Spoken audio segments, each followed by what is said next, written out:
జగన్మోహన్ రెడ్డి గారి సిద్ధం సభలు సక్సెస్ తర్వాత మేమంతా సిద్ధం పేరుతో దాదాపుగా అన్ని జిల్లాలు 22 రోజుల పాటు నిరంతరాయంగా పర్యటన చేశారు. మధ్యలో 1-2 రోజులు గ్యాప్ తీసుకున్నా సరే 15 భారీ సభలు ఒక రకంగా జగన్ కెరీర్లో ఇది ఒక బిగ్ సక్సెస్ అని చెప్పాలి. ఈ 5 ఏళ్ల పాటు ముఖ్యమంత్రి హోదా తర్వాత ఆయన ప్రజల్లోకి వెళ్ళడం ఎలా ఉంటుంది, ఎలా రిసీవ్ చేసుకుంటారు అనేది కొన్ని మరకలు ఉన్నాయి, అలాగే కొన్ని మచ్చలు ఉన్నాయి, అలాగే కొన్ని మెరుపులు కూడా ఉన్నాయి. వీటన్నిటి మీద చర్చించే ప్రయత్నం చేద్దాం. సరే, ఎలా చూడాలి? మొత్తం ఒక యాత్ర అయితే కంప్లీట్ అయిపోయింది, ఒక షెడ్యూల్. ఇప్పుడు ఇంకా హెలికాప్టర్లో సుడిగాలి పర్యటనలు అనేది ఇంకా అలాగా కామన్, రోజు 3 రోజుల పాటు జరిగింది. చూసుకుంటే మొన్న కర్నూలులో ఒక దాదాపు రైతులందరూ కలిసి ఒక 1000 ఎడ్ల బండితో ఎదురొచ్చి స్వాగతం పలకడం కానీ, అలాగే ఇంకా మరకలు అంటారా, ఒకసారి కర్నూలులో అదే కర్నూలులో చెప్పులతో దాడి జరగడం కానీ, విజయవాడలో మొన్న రాయితో దాడి జరగడం కానీ, ఓవరాల్గా ఎలా చూడాలి? బేసిక్గా జనం మొబిలైజేషన్ అనే దానికోసం పెట్టారు, అది సక్సెస్ అయింది. మెయిన్ పాయింట్ ఏంటి, ఎజెండా అంతా కూడా కార్యకర్తలని ఫస్ట్ మోటివేట్ చేయడం. 5 ఏళ్లలో పార్టీ అధికారంలోకి రాకముందు కార్యకర్తలే ప్రాణంగా, లేదా కార్యకర్తలే పార్టీని ప్రాణంగా పెట్టుకుని పనిచేశారు. 2019 ముందంతా కార్యకర్తల పార్టీ అది.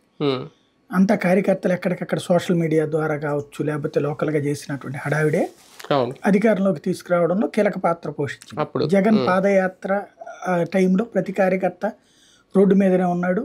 ఓ రకంగా 2010 నుంచి జగన్ వెంట నడిచిన వాళ్ళందరూ కూడా కసిగా పనిచేశారు 2019లో.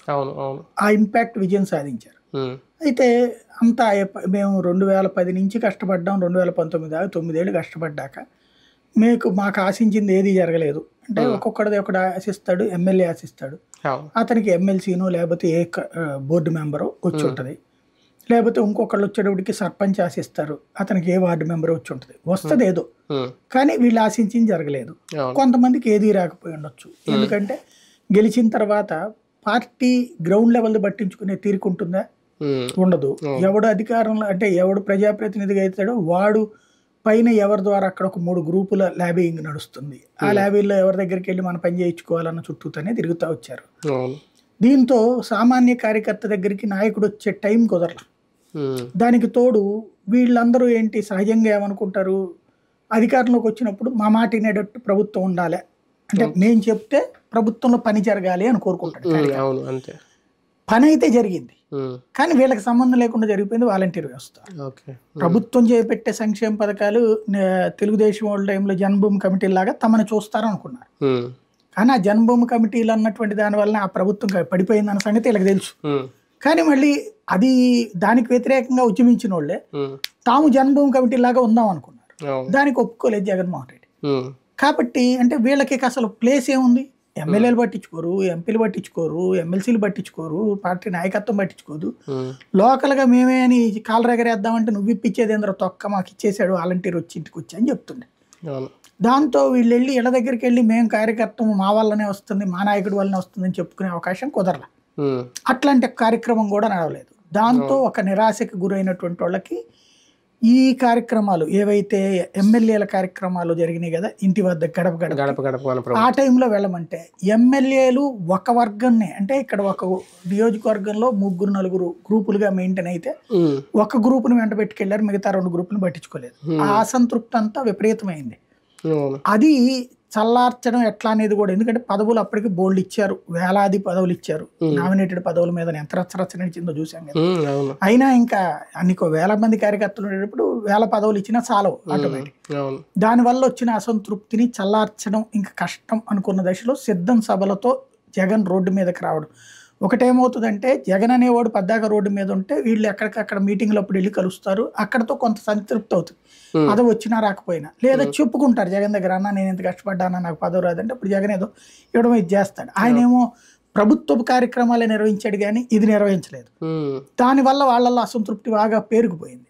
దానికి సిద్ధం సభలప్పుడు ప్రతి ఒక్క కార్యకర్తకి ఇంటికి పిలుపు రావటం, రమ్మనమని చెప్పడం, దానికి వీళ్ళందరూ వెళ్ళటంతో ఫస్ట్ ఒక ఊపు వచ్చింది. అప్పటిదాకా నైరాశ్యంలో ఉన్న పార్టీకి ఒక టెంపో క్రియేట్ చేసుకోగలిగారు.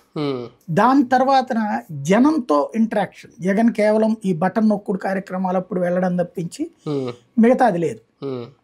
దాంతో పబ్లిక్తో వచ్చినటువంటి గ్యాప్ని ఫిల్ చేయడం ఎట్లా అన్నటువంటి దాని మీద మేమంతా సిద్ధం అనేది బాగా ఉపయోగపడింది. మొన్న ఆ కార్యకర్తలు మేమంతా సిద్ధంలో తోడుండి జనం దగ్గరికి వెళ్ళేటప్పుడు తోడు రావడం. అంటే ఈ కమ్యూనికేషన్ గ్యాప్. చంద్రబాబు వారానికి 4 సార్లు జనంలో తిరిగేటటువంటి స్టేజ్ నుంచి జగన్మోహన్ రెడ్డి అప్పుడప్పుడు కనబడేటటువంటి దశ నుంచి కంటిన్యూగా జనంలో తిరగడం అన్నటువంటి దాని ద్వారా ఒక టెంపో క్రియేట్ చేయగలిగారు. రోజు కనబడేవాడు ఇప్పటిదాకా ఏమైంది, జగన్ ఎప్పుడు వస్తాడు పరదాలు ఇవన్నీ మాట్లాడిన వాళ్ళు ఇప్పుడేం మాట్లాడలే, రివర్స్ అవుతున్నది. ఎందుకని జనం అక్కడికంటే ఇక్కడికి వస్తున్నారు. ఎందుకని ఎప్పుడు పెట్టనమ్మ ఎట్లాగూ పెట్టదు, పెట్టే ముందుకు ఏమైంది అని చెప్పి సామెత ఉంది కదా, అట్లా రోజు కనబడేటువంటి మనిషి కంటే ఇప్పుడే వచ్చినటువంటి మనిషి అందంగా కనబడ్డాడు. కానీ ఒకటి ఇక్కడ బిఫోర్ 2019 ఆయన పాదయాత్ర అప్పుడు వచ్చిన జనం, ఆఫ్టర్ 5 years ఇప్పుడు సిద్ధం సభల పేరుతో, అంటే అప్పుడు జగన్ని చూసి ఏదో చేస్తారేమో అనే ఉద్దేశంతో రావడం, ఇప్పుడు జగన్ని చూసేశారు, ఆయన కాదు ఆయన పరిపాలన చూసి రావడం జనం, రెండింటిని కంపేర్ చేసుకుంటే ఏమర్థం అవుతుంది? అంటే ఇప్పుడు వచ్చారు మళ్ళీ జనం అంటే దాని అర్థం ఏంటంటే తమ ఆశ మాక్సిమం నెరవేరినట్టు, అంతే కదా, మాక్సిమం ఫుల్ఫిల్ చేశాడు అన్నటువంటి. అంటే అప్పుడేమో ఆశ, ఇప్పుడేమో కృతజ్ఞత, ప్రజలు మెచ్చుకునే పాలన అందించినట్టు అది చెప్పలేము, అది మనం సర్టిఫికెట్ ఇవ్వాలి. పబ్లిక్ వచ్చారు అంటే ఏంటి అంటే కృతజ్ఞత ఓ రకంగా. ఇంకోటి ఏంటి అంటే మాట అయిపోయింది అని కాకుండా ఇప్పుడు కంటిన్యూటీ జరిగింది అన్నట్టు. ఇంకోటి ఈ టైంలో జగన్ ని టార్గెట్ చేస్తున్నటువంటి వేళ మేము సపోర్ట్ ఉన్నామని చెప్పే ప్రయత్నం. ఇక్కడ ఒకవైపున వీళ్ళ ఫెయిల్యూర్ ఏముందంటే అతిగా తిడతా ఉంటారు. ఇప్పుడు తెలంగాణలో బూతులు తిట్టుకుంటున్నారు అని మాట్లాడుకుంటారు. ఇక్కడ జగన్ చంద్రబాబుని దుర్మార్గుడు అనే పదం వాడట్లేదు. మాక్సిమం దుర్మార్గపు లక్షణాలు ఉన్నోడని చెప్పడానికి గాను కొన్ని సినిమాల క్యారెక్టర్లు వాడతాడు, పశుపతి, చంద్రముఖి లాంటి. అంతేగాని వాడొక లుచ్చ, వాడొక సైకో ఇట్లాంటివి ఎక్కడ వాడట్లేదు. కానీ చంద్రబాబు నాయుడు, పవన్ కళ్యాణ్ అది వాడుతున్నారు రెగ్యులర్ గా. అదొకటే వాళ్ళ ఉపన్యాసంలో అణచేస్తాం, తొక్కేస్తాం, నారదేస్తాం, వాడి సంగతి తేలుస్తాం, ఈ టైప్ లోనే ఉన్నది. ఇలాంటి టైంలో జగన్ దానికి కొంత హుందాగా మాట్లాడుతున్నాడు ఆ విషయం. వెంటనే ఎవడైనా ఏమంటాడంటే ఎవడు కొడాలి నానినో ఇదో, వీళ్ళ దగ్గర నోటి తోలగాళ్ళు ఉన్నారు, వాళ్ళ దగ్గర నోటి తోలగాళ్ళు. కానీ పెద్ద నాయకులు నోరు కంట్రోల్లో పెట్టుకోవాలి. ఆ విషయంలో ఇలా ముగ్గురుతో పోల్చుకుంటే జగన్ దగ్గర కంట్రోల్లో ఉన్నాడు. ఈవెన్ విపక్షంలో ఉన్నప్పుడు కూడా ఇట్లాంటి బూతులు ఎప్పుడు మాట్లాడాల.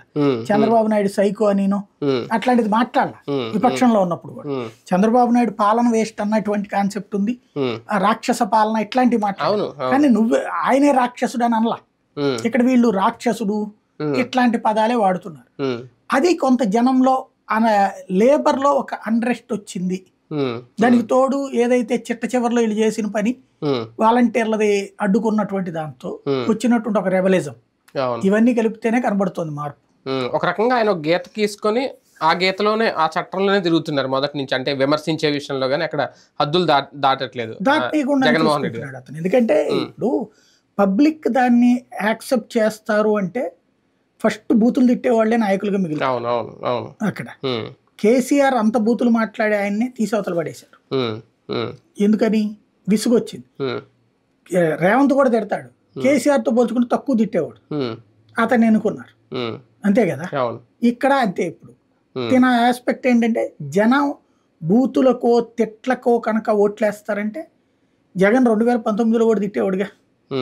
2019లో సభల్లో చూస్తే ఎక్కడైనా సరే ఈ ప్రభుత్వం మోసం చేసింది, రైతు రుణమాఫీ, డ్వాక్రా రుణమాఫీ, నేను వస్తే ఇది చేస్తా, రైతులకి నేను అట్టిస్తానని చెప్పను, నేను వాళ్ళకి 15,000 వేస్తా, 12,500 వేస్తాను, 5 ఏళ్ళకి 50,000 ఇస్తాను, మహిళలకి వాళ్ళు మోసం చేశారు, నేనైతే గనక రుణమాఫీ చేస్తా, ఈ టైపులో పాజిటివ్ ప్రొజెక్షన్ చేసుకెళ్ళాడు తన పాదయాత్ర ద్వారా. అంతేగాని నెగిటివ్ ప్రొజెక్షన్ అంటే తన పాజిటివే అవతల వాళ్ళకి నెగిటివ్ బేసిక్ గా. ఇక్కడ వీళ్ళు తమ పాజిటివ్ మొదట్లో బిగిన్ చేశారు, సూపర్ 6 ఇస్తాము, తర్వాత నుంచి రూట్ మారిపోయి కంప్లీట్ గా జగన్ మీద ద్వేషం పెంచే ప్రయత్నం చేస్తున్న వేళ దాన్ని తిప్పికొట్టేందుకు తన పట్ల పాజిటివ్ ఓటింగ్ మలుచుకునేందుకు ఈ ప్రయత్నం చేసినట్టు కనబడుతుంది. ఈ 5 ఏళ్లలో ప్రతిపక్షాలను టార్గెట్ చేయడంలో జగన్మోహన్ రెడ్డి గారు ఒక దూలుపాలి నరేంద్ర విషయంలో కానీ, కొల్లు రవీంద్ర విషయంలో కానీ, ఇలా చెప్పుకుంటూ వస్తే నారాయణ కానీ, చివరికి చంద్రబాబు గారిని అరెస్ట్ చేసి జైల్లో పెట్టడం కానీ, ఇదంతా ఫైనల్ గా పవన్ కళ్యాణ్ గారు కూడా ఇందులో ఇన్వాల్వ్ అయ్యారు. ఆయన కూడా రోడ్డు మీద పడుకున్నారు, నన్ను అడ్డుకుంటున్నారు, బాబుని చూడడానికి వెళ్ళనివ్వట్లేదు ఈ పాలన, ఈ ప్రభుత్వం, జగన్మోహన్ రెడ్డి గారు అని తిట్టడం, ఇవన్నీ సిద్ధం యాత్ర ఈ సభల మీద ఏమైనా ఎఫెక్ట్ చూపిస్తాయేమో అని అనుకున్నాం. చూపించినట్ట లేదా అది విపక్షాలకు ఏమన్నా ఒక చెంపపెట్టి అయిందా? ఎవడి పని వాడిదే. ఇప్పుడు జగన్ని అంటే ప్రజల్లో ఎటువంటిది వచ్చి దీనివల్ల ఎలాంటి సింపతి వచ్చేది, ఎలాంటి ఆగ్రహం వచ్చేస్తుంది అని అనుకున్నారు కదా. ఇప్పుడు ఎవడు అనుకోలేదు. బేసిక్ గా ఏంటంటే జగన్ అనేటువంటి మనిషిని తొక్కాలని వాళ్ళు అనుకుంటారు. మరి జగన్ ఏం చేస్తాడు? తొక్కించుకుంటూ పడుకుంటాడా? అంటే లాస్ట్ మినిట్ కి వచ్చేటప్పుడు టార్గెట్ చేసేసారు. ఆయన గోలు తీసుకెళ్లి ఆయన జైల్లో పెట్టేశారు చంద్రబాబుని. అయిపోయింది. జగన్ అంత ముందు జైల్లో పెట్టారు కదా, దాని ప్రతీకారం అంతే. జగన్ ని ఈ జైల్లో పెట్టించాడు, చంద్రబాబుని ఈ జైల్లో పెట్టాడు. సింపుల్.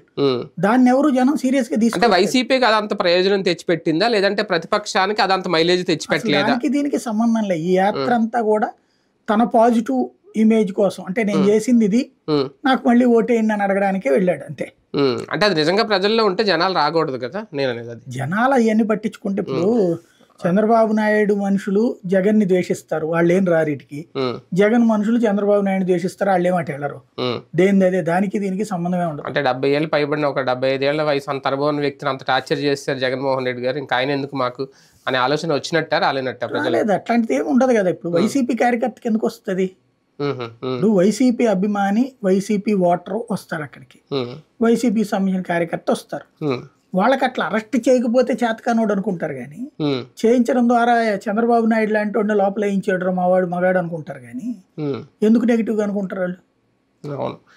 ఈ యాత్రలతో, ఈ సభలతో ప్రజలకు ఆయన ఒక క్లారిటీ ఇచ్చారా ఆయన పరిపాలనకు సంబంధించి ఈ 5 ఏళ్ళు? ప్రత్యేకించి క్లారిటీ ఏం లేదు. తను ఏం చెప్తున్నాడు, ఏం చేస్తున్నాడు ప్రతిసారి మీటింగ్ లో చెప్తాడు, అదే చెప్పింది.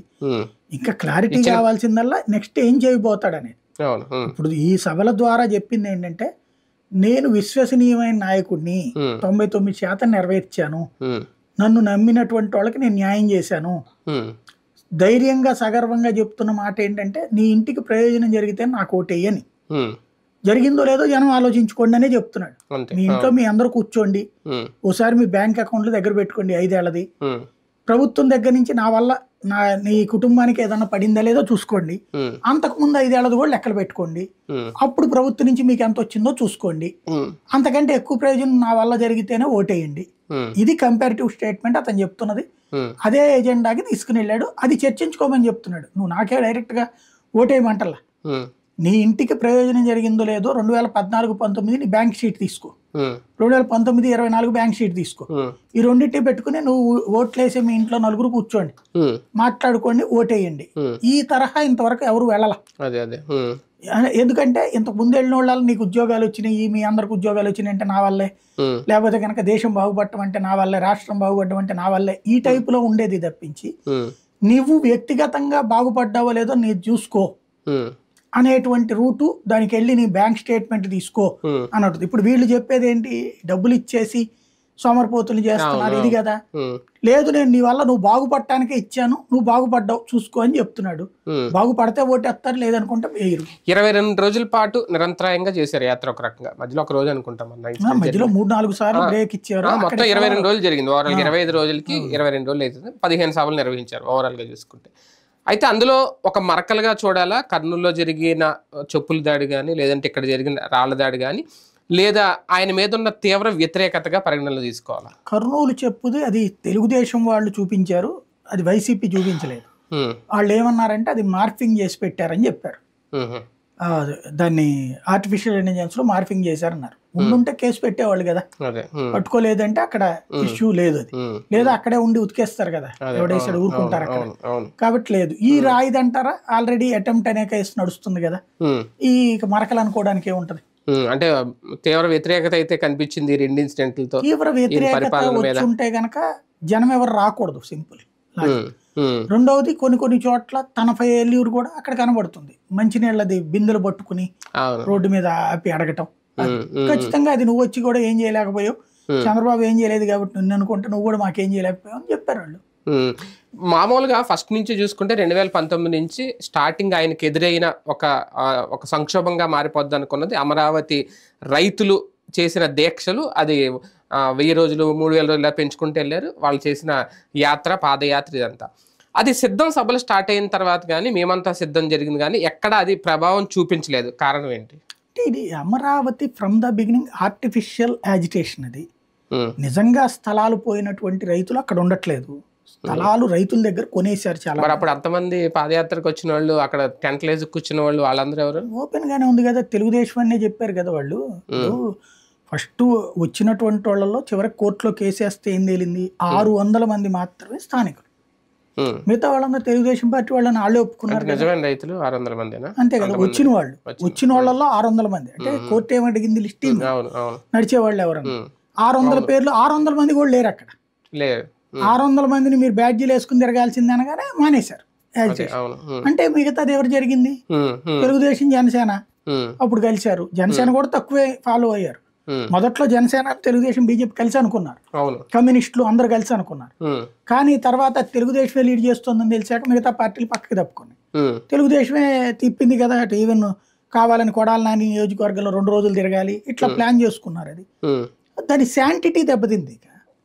ఇప్పుడు ఇవాళ అసలు ఎందుకని వాళ్ళందరినీ తిప్పట్లేదు పార్టీ, వాళ్ళని రాయలసీమలో ఇప్పుడు తిప్పాలి కదా, ఉత్తరాంధ్రలో ఇప్పుడు తిప్పాలి కదా. మేమందరం అమరావతి రైతులం, మా అమరావతి రాజధానిగా డెవలప్ అవ్వాలా, మీరందరూ కూడా బాగుపడతారని చెప్పి తిప్పాలిగా. ఇప్పుడు ఎందుకు తిప్పట్లేదు ఇప్పుడు? అలాగే 3 రాజధానులని జగన్ ఎందుకు చెప్పట్లేదు? అది ఎన్నికల ఎజెండా కాదు. ఒక రకంగా ఈ యాత్రలో, ఈ సభలో ప్రతిపక్షాలకి ఏమన్నా ఒక దీటైన సమాధానం ఇవ్వడానికి ఎంచుకున్నారు అనుకోవచ్చా? అంతే కదా, ఇప్పుడు ఎలక్షన్స్ ముందు ఎవడు చెత్త ఆడు చూపెట్టుకోవాలి. ఇప్పుడు పవన్ కళ్యాణ్ నాకు వస్తున్నారు అంటారు, చంద్రబాబు నాకు వస్తున్నారు జనం అంటారు, నాకు జనం వస్తున్నారని చూపెట్టుకోవడం. ఎవరికి ఏనాలు ఎంతమంది వచ్చారో ఆ ఓళ్లలో చూసిన వాళ్ళకి తెలుస్తుంది. కాబట్టి జనం వచ్చిన దాన్ని చూసిన ఓట్లు వేస్తారంటే జనం ఎవడు లేనటువంటి దానికి ఓట్లు పడ్డ సందర్భం ఉంది. ఇప్పుడు 2009 ఎలక్షన్స్ లో చిరంజీవి అడుగు పెడితే తిరుపతి మొత్తం నిండిపోయింది. ఏది ఫస్ట్ పార్టీ ఆవిర్భావం ఒక ఎత్తు, తర్వాత ఆయన ఊళ్ళో తిరుగుతుంటే నుంచోడానికి కూడా ఖాళీ ఉండేది కాదు, ఆ స్థాయిలో నిండిపోయేది ఎక్కడికక్కడ. మరి అదే చిరంజీవి రాష్ట్ర వ్యాప్త ఎన్నికల్లో చూస్తే ఎక్కడికి పోయినా రాజశేఖర రెడ్డికి తక్కువ జనమే, చంద్రబాబుకి తక్కువ జనమే. అప్పుడు ఏంటి, అటు చిరంజీవి తర్వాత మళ్ళీ బాలకృష్ణ గట్ట జనం ఎగబడేవాళ్ళు. వాళ్ళిద్దరితో కంపేర్ చేస్తే అసలు వీళ్ళిద్దరికి లేరు, కానీ ఓట్లు ఏం పడ్డాయి, ఇద్దరు ఓడిపోలేదా? అంటే చిరంజీవి ఓడిపోయాడు, బాలకృష్ణ బాగా తిరిగినటువంటి తెలుగుదేశం ఓడిపోయింది. లేదా జూనియర్ ఎన్టీఆర్ విపరీతంగా తిరిగాడు, ఓడిపోలేదా? జూనియర్ ఎన్టీఆర్ 2009లోనే కదా తిప్పింది విపరీతంగా. జూనియర్ ఎన్టీఆర్కి వచ్చిన జనము, చిరంజీవికి వచ్చిన జనము, బాలకృష్ణకి వచ్చిన జనం. బాలకృష్ణ కూడా పక్కన పెట్టి జూనియర్ ఎన్టీఆర్ని ఎందుకు తిప్పారు ఆ రోజున?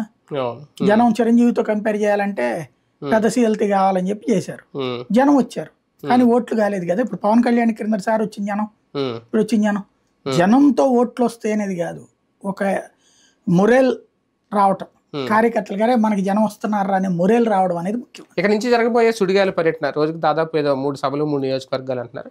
కంప్లీట్ గా కొత్త మేనిఫెస్టో పథకాలకు సంబంధించి ఉంటుందా, వేరే ఏమన్నా ప్లాన్? అంతే అవకాశం ఉండొచ్చు మ్యాక్సిమం. ఈ లోపు వీళ్ళు ఏమైనా కాంట్రవర్షియల్ స్టేట్మెంట్స్ ఉంటే దానికి ఆన్సర్ చేస్తారు. ఇక ప్రజల్లో అయితే ఉంటారు ఇంకా 11వ తేదీ వరకు. రైట్, మొత్తానికి సభలు సిద్ధం సభ లేదంటే మేమంతా సిద్ధం యాత్ర, బస్సు యాత్రలు అయితే పూర్తయిపోయినాయి చెప్పాల్సింది చెప్పేశారు జగన్మోహన్ రెడ్డి గారు. ఇక మేనిఫెస్టో తర్వాత ఆయన చేయబోయే సుడిగాలి పర్యటనలకు సంబంధించి ఎలా ఉండబోతుంది ప్రచారం అనేది చూడాలి.